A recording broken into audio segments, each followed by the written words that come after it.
वैसे विश्व भर में अगर कोई सबसे अमीर व्यक्ति है तो वो है एलन मस्क, लेकिन पावर के मामले में कहा जाए, अब जब से अमेरिका में दोबारा से ट्रंप सरकार आई तब से एलन मस्क की ताकत और बढ़ गई। और अब मीटिंग मस्क की उद्योगपतियों से नहीं हो रही, बल्कि अब वो बड़े बड़े पॉलिटिशियन से मीटिंग करने लगे। हाल ही में आपने ये तस्वीर देखी होगी जिसमें मस्क अपने बच्चों के साथ ट्रंप और भारतीय प्रधानमंत्री नरेंद्र मोदी के साथ दिखे। इसका सीधा सीधा मतलब है कि जिस प्रकार मस्क ने ट्रंप को चुनाव जिताने में फंडिंग दी, इस हिसाब से तो साफ साफ नजर आता है कि इस समय जितनी हिस्सेदारी ट्रंप की चुनाव जीतने के बाद पावर में आने की है, उतनी हिस्सेदारी अब मस्क के पास भी है। लेकिन इसी को लेकर वहां के लोग भड़क गए और वहां के 14 राज्यों ने एलन मस्क के खिलाफ जो किया वो दुनिया में यही दिखा रहा है कि एलन मस्क के पास अब असीमित पावर आ गई। इन 14 राज्यों के बयान वाकई में दुनिया को ये बताते हैं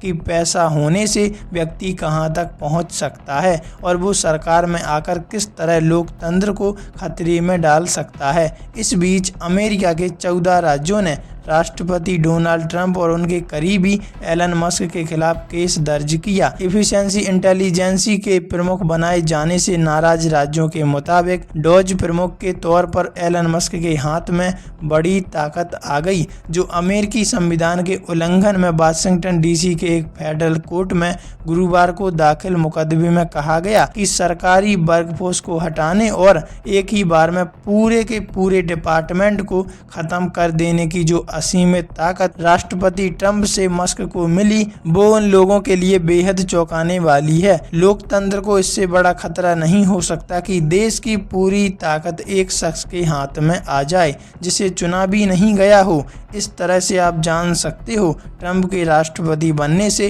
न सिर्फ बाकी देश नाराज हैं, बल्कि उनके खुद के देश के लोग भी परेशान हैं। इनका मानना है कि अगर ऐसा होता है तो मस्क के हाथ में फुल पावर आ जाएगी और इससे फेडरल एजेंसियां खत्म हो जाएंगी।